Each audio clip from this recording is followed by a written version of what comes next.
Anywhere players, it's Roxanne, Tanner, and Oaklawn Anywhere with the Racing Dudes once again back for opening day at Keeneland. We got some great racing, guys. Why don't we dive headfirst into the Phoenix for Friday's card? Yeah, I mean, starting off Friday, they go right into it with major stakes races, and we start off with the Phoenix, like you said, and this is a race that kind of it's got some interesting storylines because you have the horse that Work All Week who came out of nowhere a little bit last year and ran so well and won the Breeders' Cup, has not maybe looked at that level this year, but looks to come back in here and defend and then go to the Breeders' Cup. And then you have Run Happy, the one horse who is kind of doing the opposite, is really starting to really run huge right now. So, I mean, this could be a kind of two different storylines. Yeah, it really is. And when you look at Work All Week, you can't say that, yes, he hasn't repeated that Breeders' Cup form that he had last year. But at this point of the year last year, did he really have that kind of form? No, he didn't. But he came to this race, he won the race, and then all of a sudden he goes and he wins the Breeders' Cup at, like, what, 20-1 or something like that. Yeah. So he's obviously the one to look at. You know, you think about Oaklawn horses, two horses that we need to think about. Gentleman's bad. You talk about a horse that's inconsistent. Yeah. But we also know when he's on his best game, very, very tough. So Gentleman's Bet's in there, and then Alsbit, a horse that's always been classy. Exactly, right there. I don't know if he's good enough in this type of race, but I'm telling you, he will be there and he will fight it. I guarantee you that. Yeah, and so where would you go? I mean, as far you gave a bunch of names, but where would you land? Well, I think it's the ultimate battle between Class, which is what we've said and talked about, and the new shooter Run Happy. So Run Happy is a horse for me. Is he a one-hit wonder, or can he do it again? I don't think he can do it again. I would not play him at that short of odds. I think it's Work All Week for me. Work All Week. I'm going to go the other side. I'm going to go the other way, and I'm going to say it's not a fluke. Okay. He has not lost at less, the only race he lost was at a mile. Yeah. And past that, he's won every race. And yeah, that last race was ridiculous. I'll agree. But I think he might just be a little too fast for a Work All Week who's going to continue to improve. I still think Work All Week's a great horse, and I could see him running well and then going in the Breeders' Cup and maybe running even better. But Run Happy seems to be kind of running at a different level right now. So I'm going to say he goes up to the front, one whole wire, zips across and wins. So that's we're two opposite here. So we got the bookends, Run Happy and Work All Week. Yeah, that's right.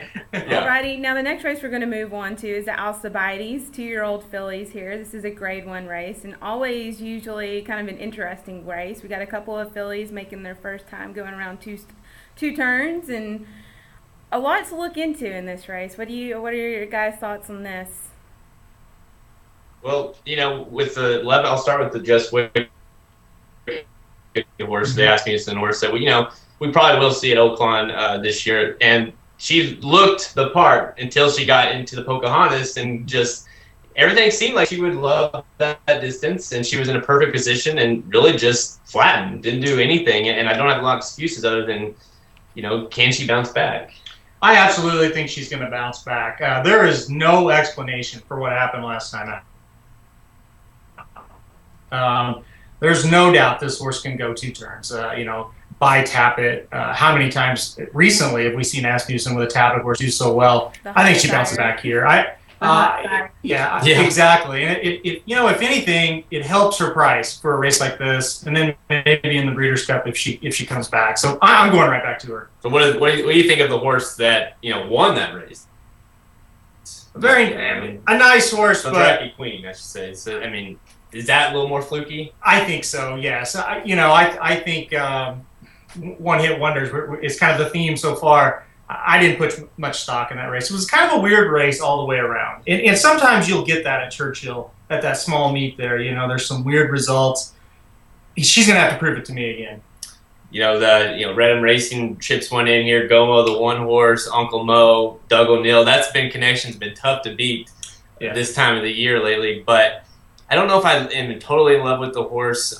I actually landed on a price here, and it might bite me, but 12-1 on Dream Dance. That's who I landed on. Last time, right before the Pocahontas, on our podcast we do, I mentioned this is a horse to maybe look at.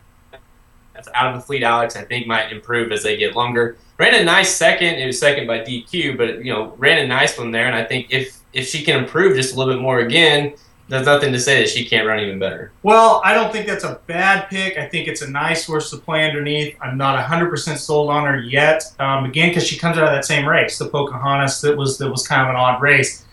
You mentioned Gomo. I think that's my second choice, and reason being, West Coast horses have, came to Saratoga and they dominated, and now they're coming to Keeneland.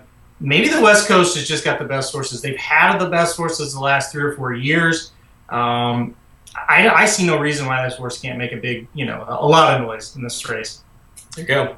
Alrighty, sounds like a great race to look at tomorrow. Yes, it will answer a lot of questions, I think, as far as moving into the British Cup. Hopefully. Have to step up and face Songbird.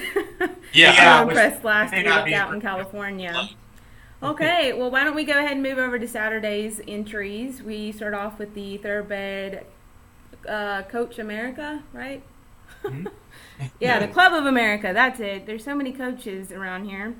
The lone Oaklawn entry is out of the one Hey Kitty Kitty Kitty, who's usually a pretty consistent runner.